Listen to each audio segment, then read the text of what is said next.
E com uma palavra só, você pode compreender o Evangelho inteiro. Maranata. Maranata significa tudo que Jesus fez, porém também aponta para tudo que Jesus fará. Porque o Evangelho completo não é aquele que termina na cruz, mas é aquele que termina no trono. E para nós proclamarmos com propriedade quem Jesus é, nós precisamos ter maior revelação sobre a sua vida, sobre a sua obra, sobre o seu ministério, sobre os 89 capítulos dos 4 evangelhos e a sua morte triunfando sobre a cruz, a sua ressurreição, né, ao terceiro dia, e quando ele subiu aos céus em Atos capítulo 1. Isso é parte do evangelho, esse não é o evangelho completo. O evangelho completo ainda inclui a realidade de que Maranata, ele virá. E qualquer evangelho que não inclua a expectativa do glorioso retorno de Jesus é incompleto. Por isso que eu estou aqui hoje para, te inspirar e despertar de alguma maneira pelo poder do Espírito no seu coração a expressão ou o sentimento que a palavra Maranata carrega. Né? Nós somos bons de aleluia, nós somos bons de hosana, né? Nós somos bons de outras expressões, mas o Senhor quer, ferir os nossos corações com o clamor Maranata, para que a gente possa entender a dor e o sofrimento da espera e viver uma vida de acordo com essa expectativa. Quantos de nós hoje não vivemos numa realidade, mesmo dentro da igreja, onde o retorno de Jesus não passa de um conto de fadas? Já reparou para pensar que as pessoas mais se preocupam sobre o fim dos tempos é sobre se elas vão querer continuar podendo comprar e vender, porque elas estão preocupadas com essa vida. A maior dúvida das pessoas não é eu quero amar o glorioso retorno de Jesus, e eu vou comprar, vou poder comprar, vou poder vender, e a marca da besta, As pessoas têm expectativa em viver o máximo confortável possível essa vida, porque não fazem ideia de como será o glorioso retorno do Senhor. E para isso nós precisamos prestar atenção para o que a Bíblia diz a respeito de Maranata. Então eu queria convidar você a abrir aí a sua Bíblia. Menos você, né, porque eu peguei a sua, mas obrigado. 1 Coríntios 16. É a única vez que a palavra Maranata aparece nas Escrituras.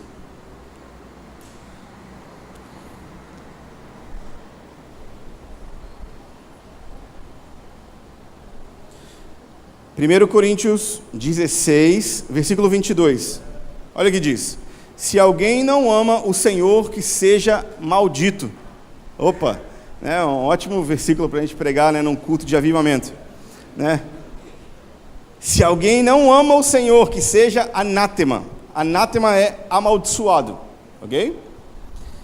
Maranata.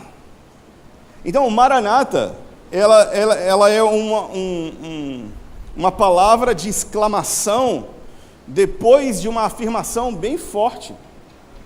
É como se fosse a nossa palavra secreta enquanto família. Tá ligado? Quando você tem os seus melhores amigos, né? Hoje em dia não tem mais isso, mas na nossa época tinha aquela casa da árvore que a gente corria e a gente fazia um juramento de mindinho e chegava lá e falava a nossa palavra secreta ou alguma coisa desse tipo. Maranata é a expressão da comunidade, daqueles que vivem em torno da expectativa do dia mais glorioso da história. E se qualquer pessoa faz parte ou acha que faz parte dentro da igreja, mas não ama o Senhor ardentemente e o seu glorioso dia, essa pessoa é maldita. Ela é amaldiçoada, não porque Deus é ruim, mas porque ela mesma está se enganando, achando que está segura, enquanto Deus em breve vai abrir os céus, e eu não conheço ninguém aqui, nem na minha vida inteira, que está pronta para ver essa porta abrindo. Nós precisamos entrar na realidade de que um dia o céu vai se abrir, o Filho do Homem vai aparecer sobre as nuvens do céu, com fogo, glória, com todos os seus anjos, e nós precisamos preparar os nossos corações para isso. E se nós não amamos o Senhor, nós somos amaldiçoados.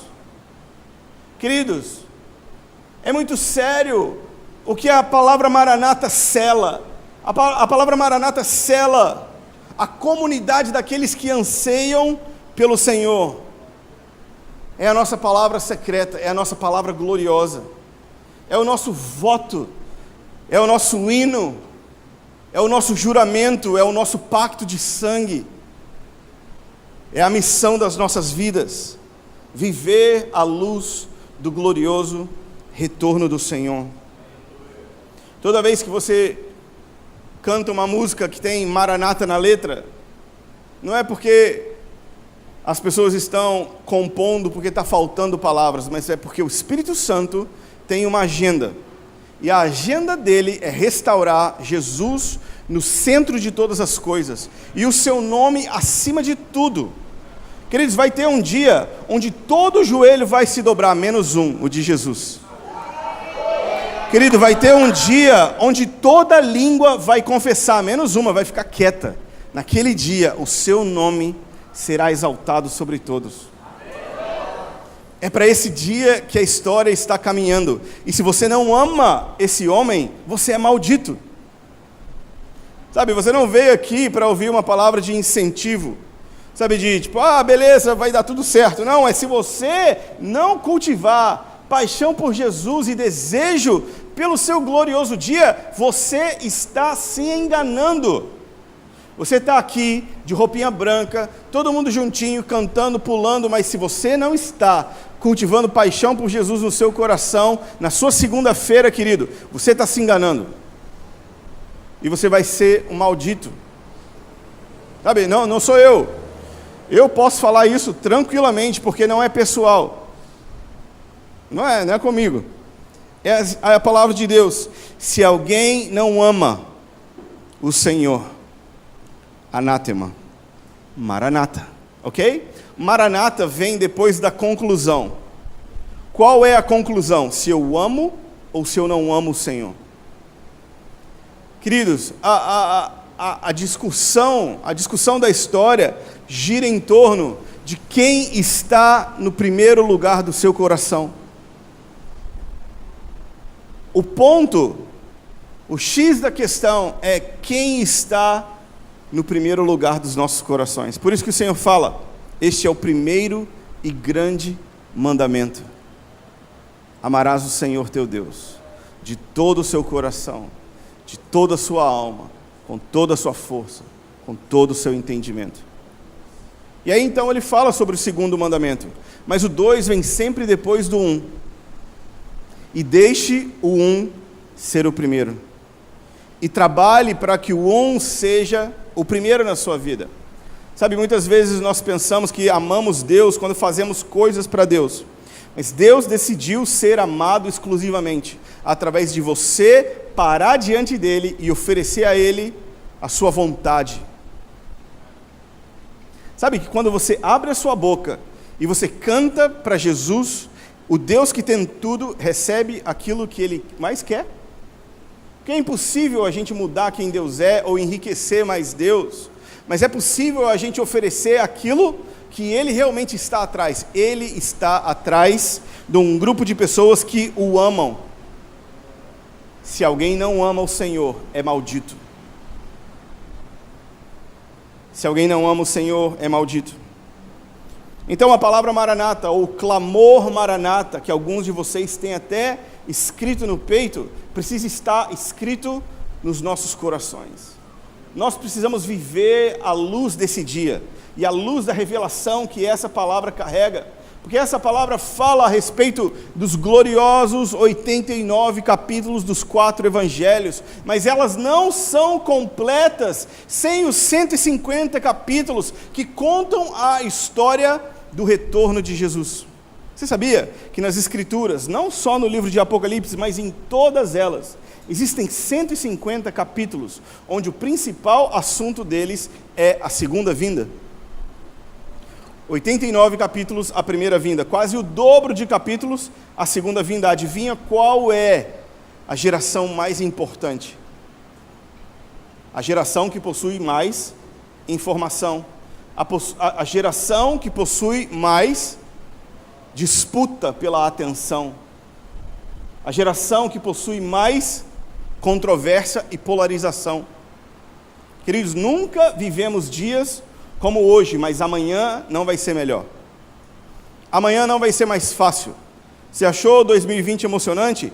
Aperte os cintos. Faltam poucos dias para o próximo ano mais caótico do planeta. E você está falando assim, nossa, que pregador desanimado. Não! A minha expectativa não está no mundo melhor, a minha expectativa está no céu aberto. E o Filho do Homem descendo para fazer todas as coisas melhores. Porque não existe reino enquanto não tem um rei presente. Não existe reino de Deus enquanto Jesus não estiver assentado no trono do seu pai Davi. Queridos, nós amamos as coisas que já estão disponíveis para nós do reino de Deus, Mas a gente ora e algumas pessoas são curadas, outras não. Já reparou? A gente ora, algumas pessoas ressuscitam, outras não. A gente ora e a comida multiplica às vezes, outras não. Sabe o que isso significa? Isso significa que o reino já está disponível em parte, mas ele vem com plenitude no glorioso dia do Senhor. Amém? Queridos, nós amamos tudo que Deus fez, tudo que Deus faz, mas nós precisamos desejar esse glorioso dia. Maranata, vem Senhor Jesus. Amém? Na nossa cidade, eu vou falar alguma coisa bem polêmica aqui, mas sei lá se vocês vão editar, o que vocês vão fazer, eu não tenho problema com isso não, mas na nossa cidade, Maranata é uma palavra que foi dominada por um grupo de pessoas que fazem mau uso da profecia bíblica e enganam e controlam pessoas por meio do medo. E existe uma enorme denominação que se apropriou do nome Maranata como se fosse deles. E eu sei que é controverso falar isso, mas, cara, eu amo cada um deles. Mas Maranata não é uma denominação, Maranata é um clamor que Deus quer restaurar em toda a igreja. Não pertence a um grupo de pessoas, mas pertence a todos aqueles que amam o Senhor. E aí eu ando na rua, eu tenho um boné Maranata. E aí, Maranata em Vitória, você sabe o que significa.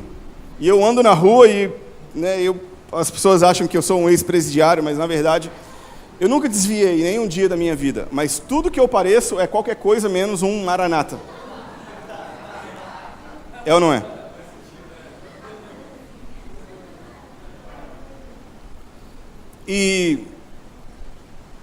Mas Maranata é meu. Eu sou Maranata. Eu vivo Maranata. Eu ando à luz desse glorioso dia. Eu amo tudo que Jesus fez e a minha vida está iluminada e esclarecida à luz daquilo que Ele fará em breve. Amém? Ok. Outra vez que a palavra Maranata aparece nas Escrituras é no último capítulo da Bíblia. Não aparece exatamente, mas aqui é a expressão Maranata e o tipo de sentimento que eu acredito que Deus quer despertar nos nossos corações, e eu já estou caminhando para a gente concluir hoje. Apocalipse 22.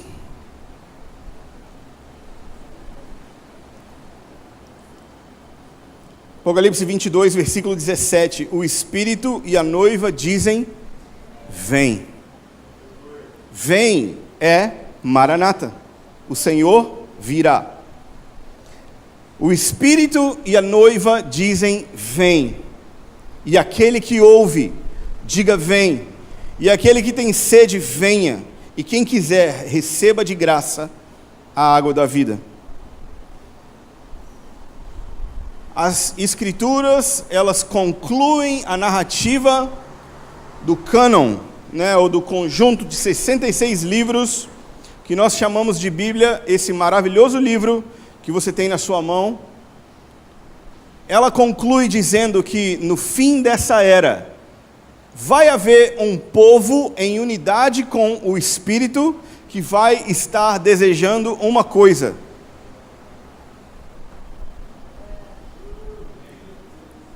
o desejo da noiva no fim dessa era não é nada que Deus pode fazer, mas é o próprio Deus.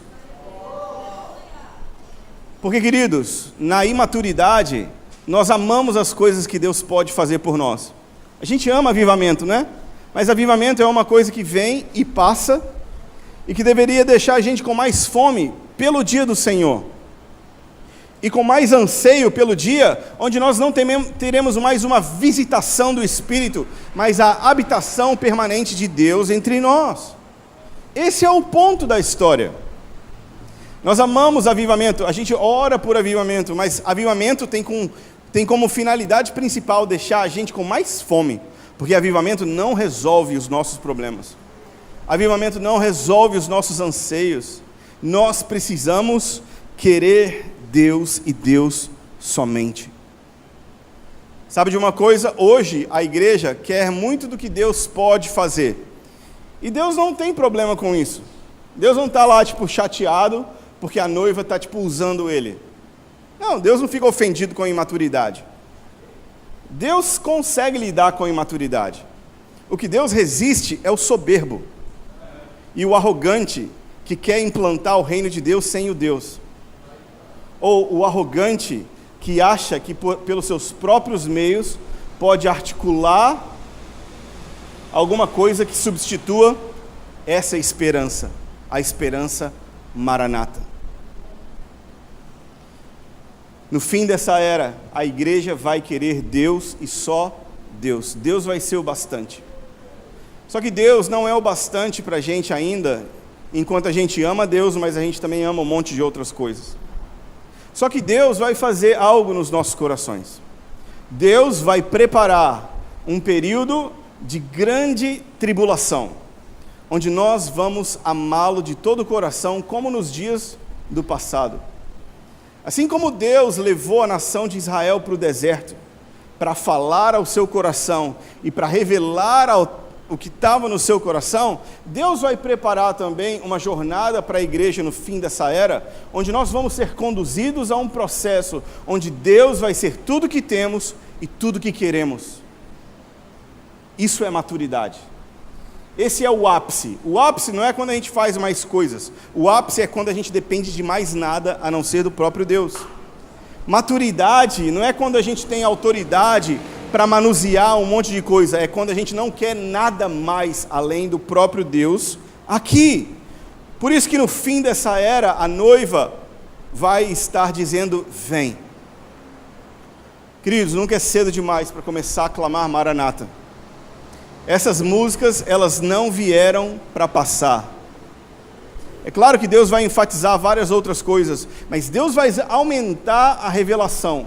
E cada vez mais novas nuances do termo Maranata vai ser expresso através de livros, canções, arte, mídia, vídeos, teatro, poesia e de toda maneira que o homem pode expressar o seu coração. Nós vamos proclamar essa mensagem gloriosa, porque quando Jesus vem, Ele não vem com uma noiva em silêncio, Ele vem para uma noiva que proclama, vem Senhor.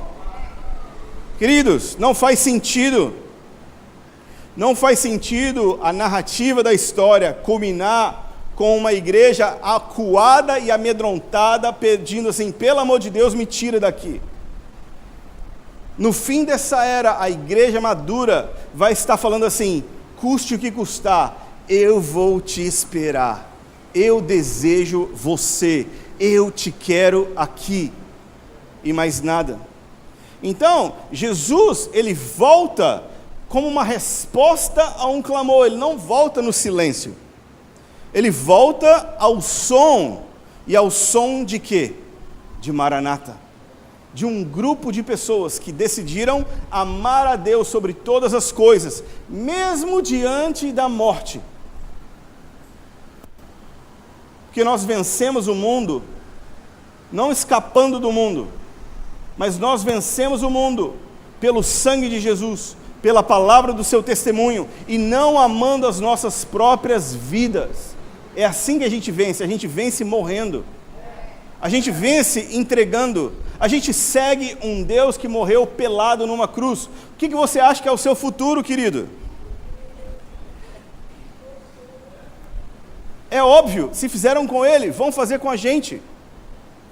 Só que enquanto a gente está esperando ser levado, Deus está esperando a gente amadurecer.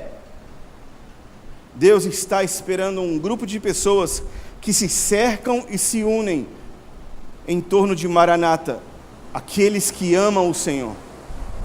Aqueles que amam o Senhor sobre todas as coisas, independente de qualquer coisa.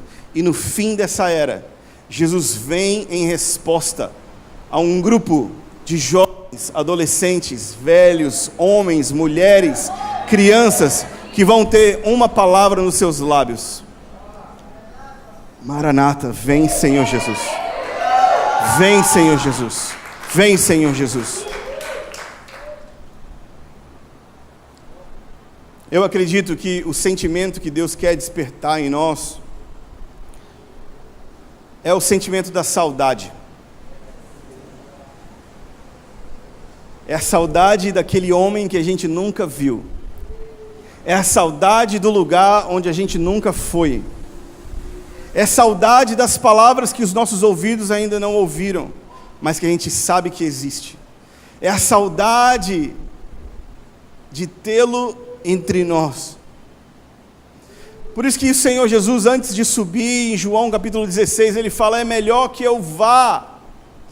É melhor que eu vá? Não, eu quero você aqui, mas se eu for, você vai ser ferido com tamanha saudade por mim, e você vai desejar por mim, você vai ansiar por mim. E eu acredito que é isso que nós precisamos enfrentar, porque a igreja, ela lida com um sentimento de negação, de que está tudo bem, e que a gente está ganhando e discipulando as nações. Mas eu queria desafiar você, olha para a sua janela, o mundo está melhorando? Eu acredito que 2020 veio para provar de que por mais que o Evangelho esteja prosperando e avançando, nós precisamos de Deus aqui para resolver os problemas. Sabe, porque não existe, nem na esquerda e nem na direita, ninguém digno, como aquele que pode abrir o livro e quebrar os seus selos. Não existe ninguém na esquerda nem na direita que possua um nome sobre todo nome. Mas nós precisamos de ter saudade dele, e não ficar perdido na narrativa e nas discussões que fazem com que a gente fique dividido sobre aquilo que realmente importa. A centralidade do Evangelho traz a gente para o eixo de desejar Jesus. Queridos, o problema da igreja não é da esquerda nem da direita, o problema da igreja é não ansiar Maranata. É ficar preocupado até quando que eu posso comprar e vender. Ou será que dá tempo de eu casar antes de morrer? Queridos, existem prazeres infinitamente superiores que o nosso corpo deseja, que a gente nem faz ideia, e que a gente acha que a gente vai suprir por 20, 30 anos de um relacionamento, e que não se comparam com aquilo que Deus tem preparado para aqueles que o amam. A glória que há de se revelar em nós no dia de Jesus. Eu amo quando Jesus fala com os seus discípulos: é melhor que eu vá. Mas quando a gente pensa, não é melhor que ele vá, não é? É ou não é? Mas ele sabe o que é melhor para a gente. E é melhor sofrer agora, não de tristeza. É melhor sofrer agora de saudades. Porque a saudade é a esperança pelo encontro. A tristeza não tem resolução, mas a saudade é a expectativa de que um dia eu vou encontrar com Ele. Os meus olhos hão de ver o meu Criador. Queridos, eu sei que Ele vive e que em breve Ele se levantará. É a oração de Jó. Antes eu te conhecia só de ouvir falar, agora os meus olhos te veem. Queridos, esse dia está no coração de Jesus. Quando você olha para o coração de Deus e você pergunta: Deus, o que você ama? Ele fala: no meu coração tem o dia da vingança e o dia dos meus redimidos. É o nosso dia, é o dia glorioso, mas é um dia terrível, mas é o dia onde a saudade acaba. Se tem algo que nós precisamos cultivar hoje nas nossas vidas, é saudades de Jesus. Quando Jesus ensina os seus discípulos a jejuar, ele fala: ninguém jejua enquanto o noivo está presente, mas virão dias em que o noivo lhe será retirado, então jejuarão. Queridos, o motivo do jejum não é a bênção, é a saudade. O motivo do jejum não é outro senão a saudade daquele que eu nunca vi, das mãos que eu nunca toquei, do rosto que eu ainda não contemplei, da voz que eu ainda não ouvi, mas que é tudo o que eu desejo. Se tem algo que o Espírito Santo quer gerar nos nossos corações, é saudades de Jesus. Saudades. Saudades por um dia que a gente ainda não viveu. Como é que é aquela frase que o Neymar falou? Como é que é? Saudade do quê? Saudade daquilo que a gente ainda não viveu, né? Eu acho que faz sentido. Eu queria convidar você a ficar em pé no seu lugar.